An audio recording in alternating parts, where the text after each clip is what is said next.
things that I wanted to avoid. Like, We're gonna get started in 2 minutes.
Cover up those mics. Y'all gotta tighten here. Thank you all for being here this morning. I've asked my team to provide you with an update on the partial collapse of the crane on the 1000 block of West P Street yesterday. I also want to acknowledge Councilmember Faroki of this district, who is here, who's a strong supporter of our public safety personnel and making sure the community is safe. We're also joined by Chief Operating Officer Lisa Gordon, our Deputy Chief Operating Officer LaShondra Burke, as well as Asher Morris, representing our Office of Emergency Preparedness, and of course we have Chief Shearbaum and Chief Smith that are here, as well as this fire station, and our DOT Commissioner Cavanis. We're here at Atlanta Fire Rescue Department Station 15. The men and women at this station and their colleagues of the Atlanta Police Department were the first to respond to the scene yesterday, rendering medical aid and calling in additional resources from across the city.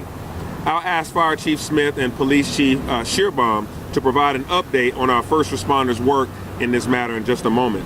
I've also asked ATL DOT Commissioner Solomon Cavanis to provide an update on street closures while this situation is addressed over the coming hours and indeed the coming days.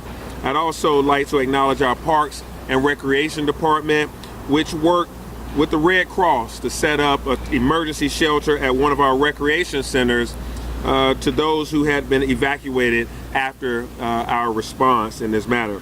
We are coordinated with a great number of partners throughout the region, and that includes our colleagues at the state of Georgia and Grady Hospital, who treated those who were injured yesterday. This is a group project in action, and I'm so thankful to the many people who are engaged in the response. I want to acknowledge that the residents of this neighborhood have been through a lot recently. This incident took place just a block away from the horrific shooting at the medical office earlier this month. So I want to thank you to all those who live and work here in Midtown for your patience.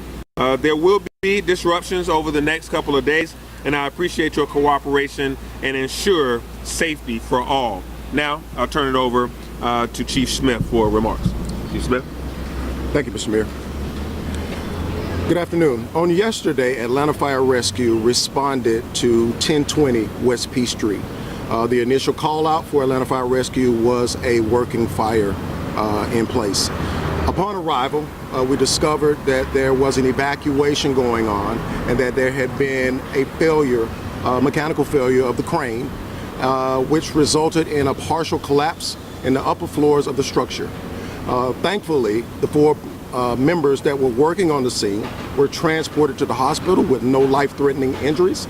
Our technical crews remain on the scene in a defensive posture, assisting the construction crews and the engineers with determining the best way to neutralize the crane. We will be in this posture until we neutralize that crane. I would like to thank our partners in public safety, APD, as well as our mayor and the mayor's staff for supporting us, as well as Grady. And we look forward to getting back to normal service. And I will turn it over now to our police chief, Darren Shipper. Thank you, Chief Smith. Good morning, everyone. Always want to thank you for doing your role and getting good messages out to the citizens of this city. As the fire chief stated yesterday, we responded in support of Atlanta Fire Rescue. I want to acknowledge the men and women that work at our 911 center who began receiving a variety of 911 calls. We were able to craft a picture of what was occurring to ensure a proper response to the fire in the police department. Our role in this particular situation is to create a safe environment for Atlanta Fire Rescue and the other city agencies to work. So you will notice a number of street closures are in place, and that is being purposefully done to take into account that this is an elevated situation that we find ourselves in mitigating as a city. Those closures will remain in place as long as necessary to ensure that vehicles are routed away at the proper location and that citizens that may be walking in the neighborhood also take alternative routes as they move throughout the area. There will be other ways you can get around. We encourage the use of MARTA during the time as you come to the Midtown area, and just to be mindful of the social media of the fire department as well as the police department and the Mayor's Office of Emergency Management as we put out accurate information of where to the area on foot and in motor vehicle. And so we do appreciate the patience of the neighborhood, as the mayor has already referenced. And this time I'm going to turn it over to our Commissioner of Transportation, Commissioner Cavanis. Thank you, Chief.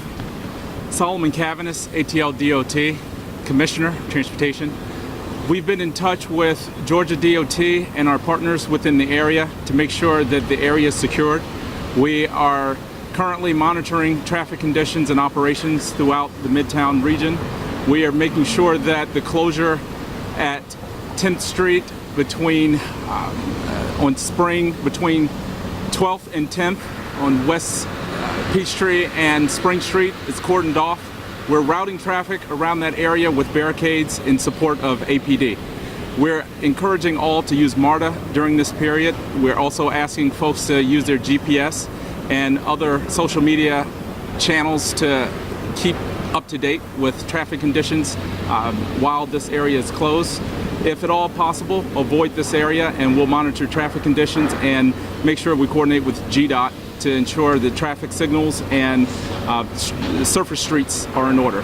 So thank you for the opportunity for GDOT to brief this group, and I'll turn it back over to Mayor Dickens. And so while we are very well prepared to continue to make sure that you're aware of what we have in place to provide for safety and road closures, utilizing the Atlanta Department of Transportation, our police department, and our fire rescue department, we are definitely want to make sure that residents in the area and businesses stay safe. And we thank the Atlanta Fire Rescue Department and APD for your training to be able to neutralize this situation, get everybody out safely.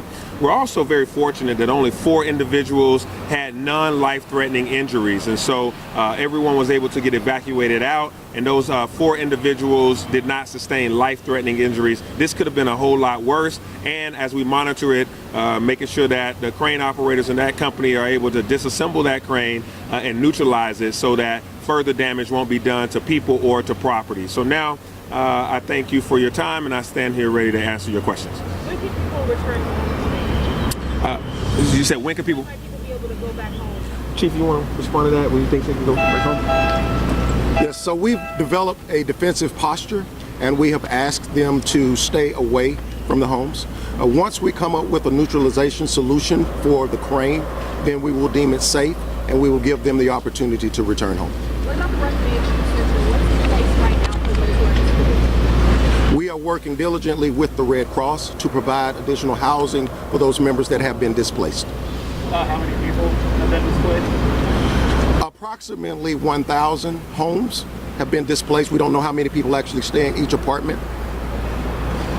Oversees the safety measures in terms of overseeing the safety of these cranes? That would reside back with state OSHA. Sorry? OSHA for the state of Georgia would oversee the operation of the cranes. And what is the city's role in terms of the safety and preventing incidents like this? So the safety, or you want to answer this? Sorry. The safety overall on the construction scenes is overseen by our Bureau of Buildings. However, when we get in situations such as this, it will be escalated to the state of Georgia. Expand a little more on the status of the crane. One of the support members of the crane has actually 4 support members that hold it on the structure. One of those support members has been damaged, and so we have another crane that is actually in place, and they're working on a plan now to resecure it and to disassemble that crane. Can you just briefly recap what caused the collapse? One of the counterweights on the crane came apart, or it came dislodged, and so what it did when it fell, it caused additional damage to the structure as well as the crane itself. What's the specific crane company? I do not have the name of the crane company at this time. How does that happen? We'll still try to figure it out. It's under investigation. That's time for one more. Mayor, I have a question. I mean, we're seeing a lot of development really everywhere you look, and Atlanta is growing, Midtown is growing, it's a great city that is growing, but with that comes a lot of cranes. Yeah. How cognizant are you of local development, especially here in Midtown, and does this use you in any way to maybe put more parameters in place that as we develop, as we grow, that there are checks and balances? Yeah, so Atlanta has been under construction for quite a while. There's a lot of cranes in the city. There's a lot of new development. We can see it in our city planning department, the amount of permits that are going up, and they're getting out of our hoppers faster. So we've improved our processes to make sure that we are really standing ready to help development occur. But at the same time, we're investing in our fire rescue department from our Moving Atlanta Forward infrastructure bond to be able to get more ladder trucks, to be able to get improvements to 4 of our stations, and to make sure that firefighters, police officers have the equipment they need in the event that they have to respond in an emergency like they did yesterday. Our buildings department is doing a phenomenal job at making sure they do inspections of the buildings as well as the building equipment, and we will do a thorough investigation in this scenario with the state of Georgia, with OSHA, to be able to see what happened in this specific incident, so that 1, it never happens again, and 2, we can figure out fault and accountability. Thank you all.